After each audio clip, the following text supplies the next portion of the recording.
12:30ची गाडी आत्ताच गेली. आता दुपारी 3 वाजता लागेल पुढची गाडी नाशिकची. त्याचं तिकीट हवंय का तुम्हाला? दादरला एशियाड तिकीट खिडकीमागचा माणूस निर्विकारपणे मला म्हणाला. मी चरफटतच रांग मोडली. दिवस मे महिन्याचे, त्यात टळटळीत दुपार. मुंबईच्या दमट हवेत घामाच्या नुसत्या धारा लागलेल्या.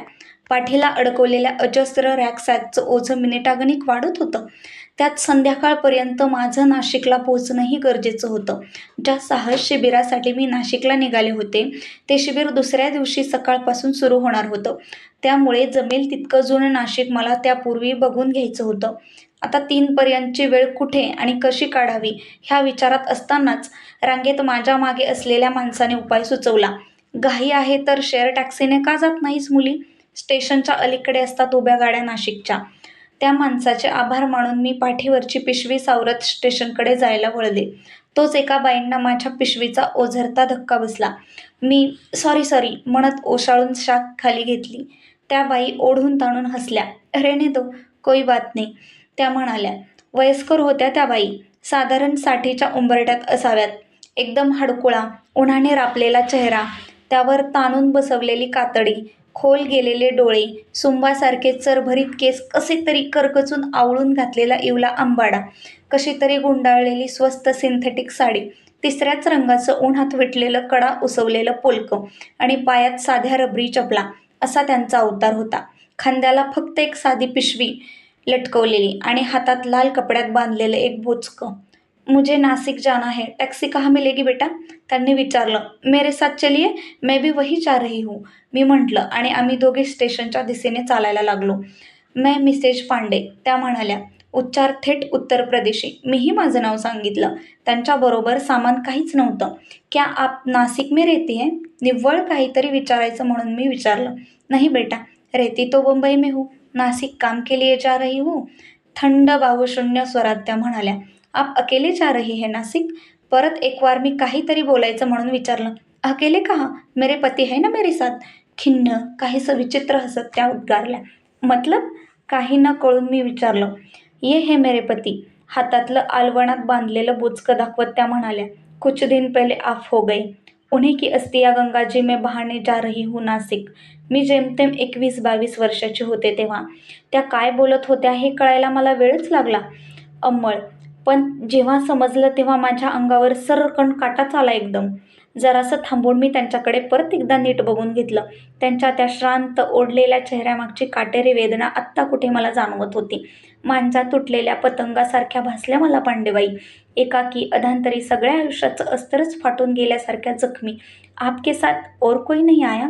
न राहून मी बोलून गेले. कौन आएगा बेटा?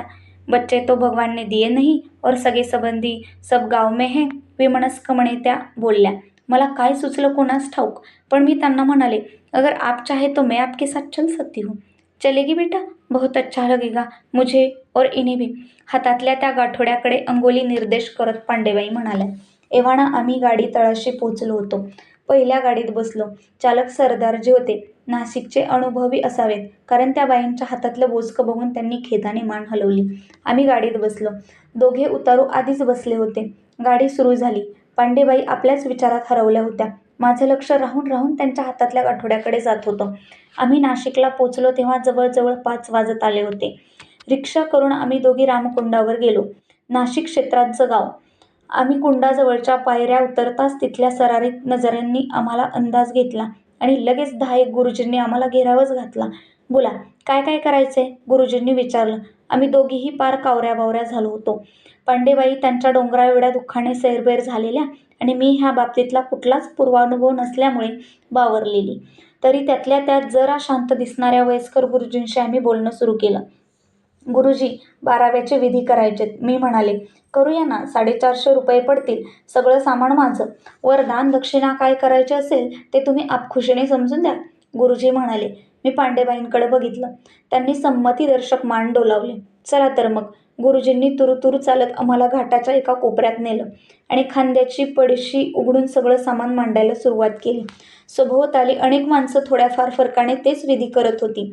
सगळीकडून मंत्रोच्चारांचे आवाज येत होते. संध्याकाळच्या सोनेरी उन्हात गोदावरीचं पाणी हलकेच चमचमत होतं. मागून देवळांचे उंच कळस डोकावत होते. फार सुंदर संध्याकाळ होती. तरी सगळीकडे एक भयान सुतकीपणा भरून राहिलेला होता. इतर तीर्थक्षेत्रात असते तशी आनंदी उत्साही गडबड रामकुंडावर नव्हती. मृत्यू जणू अजून चोरपावलाने तेथे वावरत होता. गुरुजींनी लगोलग 2 पाट मांडले. फुलं, दर्भाच्या अंगठ्या, तांब्या, काळे तीळ, पिंड वगैरे सामान पडशीतून काढून व्यवस्थित रचून ठेवलं आणि नको तो प्रश्न विचारलाच. बरोबर कुणी पुरुष माणूस नाहीये का? विधी कोण करणार? मैं करूंगी. इनका अग्नि संस्कार भी मैंने ही किया था और ये संस्कार भी मैं ही करूंगी. ठाम स्वरात एक एक शब्द उच्चारत पांडेबाई म्हणाल्या. गुरुजींनी एकवार डोळे रोखून आमच्याकडे बघितलं आणि म्हणाले, ठीक आहे, या बसा. पांडेबाईंनी गुरुजींनी सांगितलेल्या जागेवर अस्थिकलश ठेवला आणि त्या पाटावर बसल्या. मी त्यांच्या शेजारी उभी राहून सर्व बघत होते. मंत्रोच्चार सुरू झाले. गुरुजींनी सांगितलेले उपचार पांडेबाई मनोभावे करत होत्या. शेवटी अस्थिकलश उघडायची वेळ आली. अपनी बेटी को बुलाइए, अस्थिकलश उसके हाथों से खुलवाना होगा. माझ्याकडे दृष्टिक्षेप करत गुरुजी म्हणाले. मी चमकून त्यांच्याकडे पाहिलं. अहो, मी त्यांची मुलगी नाहीये असं म्हणणार तेवढ्यात माझं लक्ष पांडेबाईंच्या चेहऱ्याकडे गेलं. त्या माझ्याचकडे बघत होत्या, स्थिर नजरेने. त्या दृष्टीत कुठेही विनवणीचा वा दिनवाणेपणाचा भाग नव्हता. होता तो फक्त आपलेपणाचा अधिकार. भारल्यासारखी मी पुढे झाले आणि त्या लाल कपडाची गाठ सोडली. उन्हाने तापलेल्या त्या तांब्याचा तप्त स्पर्श त्या कपड्यातूनही माझ्या कापऱ्या बोटांना जाणवत होता. हरवल्यागत मी गुरुजींच्या सूचनांचे पालन करत होते. माझ्या ओंजळीत मूठभर काळे तीळ देऊन गुरुजी म्हणाले, आता गेलेल्या आत्म्याला तिलांजली द्या. गंभीर आवाजात त्यांचे मंत्रोच्चार सुरू झाले. माझ्या बोटांमधून ओलसर काळे तीळ अस्थिकलशावर पडत होते. शेजारी पांडेबाई हात जोडून उभ्या होत्या. त्यांच्या मिटल्या डोळ्यातून घळघळ पाणी वाहत होते. गुरुजींचे मंत्र संपले. अस्थिकलश उचलून ते म्हणाले, चला, आणि कुंडाच्या दिशेने चालू लागले. त्यांच्या मागोमाग आम्ही दोघी निघालो. चिंचोळ्या दगडी फरसबंद वाटेवरून आम्ही दोघी चालत होतो. सतत हिंदकळणाऱ्या लाटांमुळे वाट पार निसरडी झाली होती. पाय घसरेल म्हणून मी जपून पावले टाकत होते आणि माझ्या हाताचा आधार घेऊन पांडेबाई सावकाश चालत येत होत्या. स्वतःच्या पोटच्या मुलीच्या आधाराने चालावं इतक्या निशंकपणे आम्ही कुंडापाशी आलो. गुरुजींनी कलश पांडेबाईंच्या हातात दिला. अब आप माँ बेटी मिलकर इस कलश को गंगा में रिक्त कीजिए. गुरुजी बोलले आणि 2 पावले मागे सरकून उभे राहिले. आम्ही दोघेही मिळून कलश हातात घेतला. माझ्या मऊ मध्यमवर्गीय हातांना पांडेबाईंच्या आयुष्यभर काबाड कष्ट केलेल्या हातांचा राठ खरबडीत स्पर्श जाणवत होता. एखाद्या जाड्या-भरड्या गोधडीच्या स्पर्शासारखा होता त्यांचा स्पर्श, रखरखीत तरीही उबदार. आम्ही दोघींनी पाण्याच्या काठावर जाऊन अस्थिकलश हळूच तिरका केला. अस्थी पाण्यात पडू लागल्या. राखेचे मऊ पांढुळके कण क्षणभर वाऱ्यावर गिरती घेऊन कुंडाच्या पाण्यावर किंचित रेंगाळले आणि दिसेनासे झाले. मी कधीही न पाहिलेल्या एका व्यक्तीची शेवटची शरीर खून निसर्गात विलीन होत होती. माझ्याही नकळत मी हात जोडले आणि ज्या अनाम अनोळखी माणसासाठी मी लेकीचं कर्तव्य पार पाडलं होतं त्याला सद्गती लाभो अशी मनापासून प्रार्थना केली. गुरुजींना दक्षिणा देऊन आम्ही त्यांचा निरोप घेऊन गोदातीरावरून निघालो. आता सूर्य मावळला होता, पण आकाश अजूनही लाल केशरी रंगात माखलं होतं. काळोख एखाद्या मखमली शालीसारखा हळूहळू उलगडत होता. मी पांडेबाईंना रिक्षापर्यंत सोडायला गेले. त्यांना लगेचच मुंबईला परत जायचं होतं. रिक्षात त्यांना बसवून दिल्यावर माझा हात हातात घेऊन त्या बोलल्या, आधीच्याच ठाम आश्वस्त स्वरात, तुम संतान रही होंगी उनकी किसी जन्म में, इसलिए आज ये काम हुआ तुमसे. माझ्या केसांवर एक मायेचा हात ओढून त्या सावरून बसल्या. रिक्षा सुरू झाली. रिक्षा दिसेनाशी होईपर्यंत मी बघत होते. माझ्या हातांनी मगाशी जाणवलेल्या अस्थींचा तिळांचा थंडगार स्पर्श अजून विझला नव्हता. कथा आवडली असेल तर आपल्या चॅनलला लाईक, शेअर आणि सबस्क्राईब करा. थँक्यू.